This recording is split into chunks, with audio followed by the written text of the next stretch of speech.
Good morning बच्चों। मैं doctor शिखा तिवारी पंडित सहदेव प्रसाद त्रिवेदी महाविद्यालय रमईपुर कानपुर से ऑनलाइन पढ़ाई में आपका स्वागत करती हूँ। बच्चों, मैं आज आपकी बीए तृतीय वर्ष प्रथम प्रश्न पत्र हिंदी साहित्य विषय के अंतर्गत पढ़ाऊंगी, जिसमें आपके कुल 3 पेपर हैं। प्रथम प्रश्न पत्र है आपका अद्यतन काव्य, द्वितीय प्रश्न पत्र है आपका हिंदी निबंध एवं अन्य गद्य विधाएं, और जो तृतीय प्रश्न पत्र है वो है ब्रज भाषा। विभिन्न भाषाओं में ब्रज भाषा आपके कोर्स में है। तो बच्चों, आज मैं आपको प्रथम प्रश्न पत्र अद्यतन काव्य बीए तृतीय वर्ष प्रथम प्रश्न पत्र अद्यतन काव्य के बारे में बताऊंगी। तो सबसे पहले मैं आपको बता दूं कि अद्यतन काव्य क्या है। अद्यतन काव्य का अर्थ होता है आज तक का काव्य, यानी छायावादोत्तर हिंदी काव्य। तो छायावाद के बाद पर जितना भी काव्य साहित्य लिखा गया वो सब आपका अद्यतन काव्य के अंतर्गत आता है। छायावाद के बाद का जो समय है वो है प्रगतिवाद, प्रयोगवाद, नई कविता, अकविता।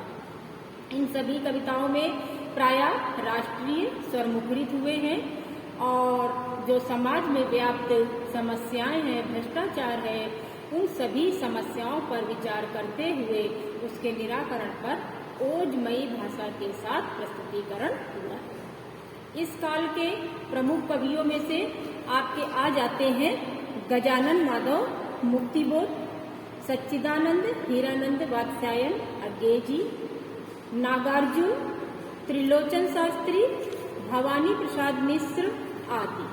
तो इतने कवि आपके प्रथम प्रश्न पत्र के अंदर हैं, जिसमें आपको इनके बारे में जानने को मिलेगा। तो बच्चों, इन कवियों को जानने से पहले हमें ये समझ में आना चाहिए कि अद्यतन काव्य क्या है, कहाँ से इसका सूत्रपात हुआ, कैसे इसकी विकास धारा आगे बढ़ी।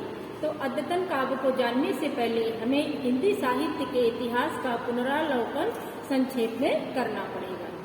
तो बच्चों, आचार्य रामचंद्र शुक्ल जी के अनुसार हिंदी साहित्य के इतिहास को 4 भागों में बांटा गया है। पहला है आपका आदिकाल या वीरगाथा काल, दूसरा है आपका पूर्व मध्यकाल या भक्ति काल, तीसरा आपका आता है उत्तर मध्यकाल या रीतिकाल, और अंत में सबसे 4 नंबर पे आता है आधुनिक काल, जिसको हम गद्य काल के नाम से भी जानते हैं।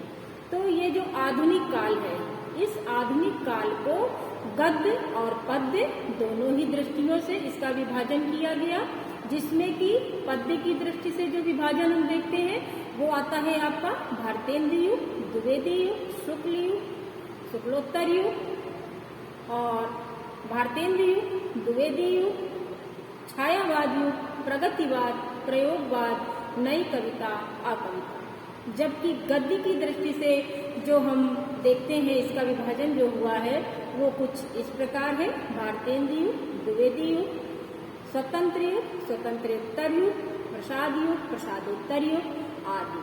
तो इस प्रकार से गद्य और पद्य की दृष्टि से आधुनिक काल में हिंदी साहित्य का विभाजन किया गया है।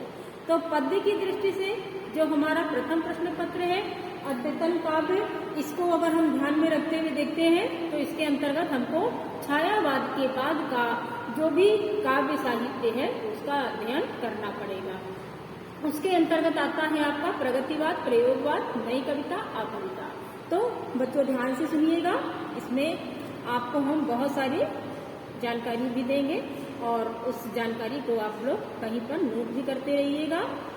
आपका 3 प्रश्न पत्र में से एक प्रश्न पत्र बहुविकल्पी भी है, और उस बहुविकल्पी प्रश्न पत्र को सॉल्व करने के लिए एक एक शब्द को आपको ध्यान से सुनना पड़ेगा। तो बच्चों ध्यान दीजिए। हिंदी साहित्य के इतिहास में सन 1918 से 1936 तक के कालखंड को छायावाद काल के नाम से अभिहित किया जाता है।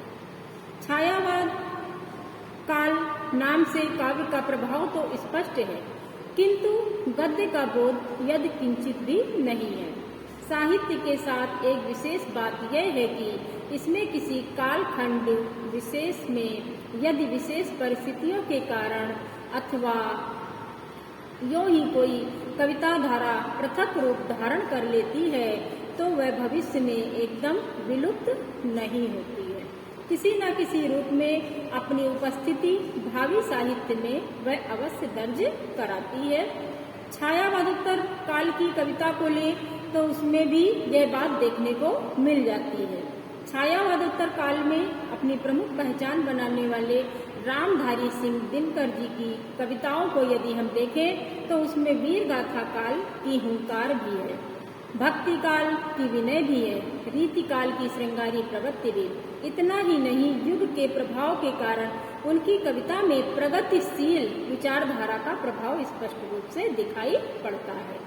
रामधारी सिंह दिनकर मूल रूप से राष्ट्रीय सांस्कृतिक काव्यधारा के प्रतिनिधि कवि हैं, किंतु उनकी कविता काल सन 1973 तक होने के कारण उसमें परिवर्ती अनेक काव्य प्रवृत्तियों का भी समाहार हो जाता है।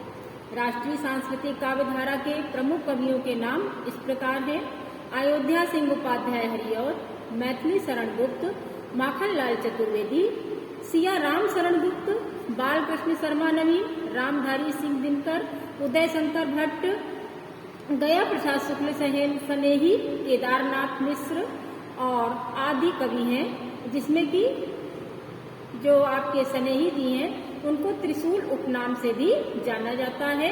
रामधारी सिंह दिनकर और बालकृष्ण शर्मा नवीन कुछ पृथक अस्तित्व लेकर के उभरे हैं। इसमें भी दिनकर का काव्य के अतिरिक्त भी अन्य विधाओं में अमूल्य योगदान रहा है। इसके आगे प्रसाद, पंत, निराला जैसे छायावादी कवियों ने भी राष्ट्रीय सांस्कृतिक काव्यधारा में अपना पर्याप्त योगदान दिया, किंतु छायावाद की अपनी एक अलग पहचान होने के कारण उनकी राष्ट्रीय और सांस्कृतिक महत्व के कविताओं के जो स्वर थे उतने महत्व के साथ पहचान नहीं बना पाए। छायावादी काव्यधारा के क्षीण पड़ने के साथ ही हिंदी में स्वच्छंदतावादी काव्यधारा का विकास हुआ। इस धारा के कवियों में नितांत वैयक्तिक और यथार्थ स्तर पर प्रेम और सुख दुख की अभिव्यक्ति हुई है।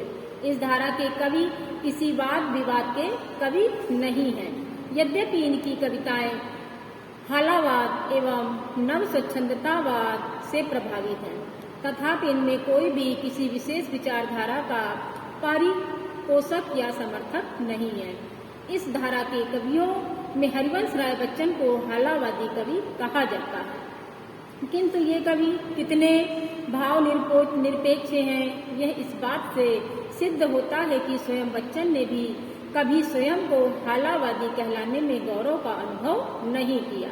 इस धारा के प्रमुख कवियों में से हैं डॉक्टर हरिवंश राय बच्चन, भगवती चरण वर्मा, हृदय नारायण पांडे, नरेंद्र शर्मा, रामेश्वर शुक्ल अंचल, गोपाल सिंह नेपाली, पद्मकांत मालवीय तथा अभिराम शर्मा आदि। इसके पश्चात प्रगतिशील नई कविता कविता के काव्य साहित्य का सृजन हुआ।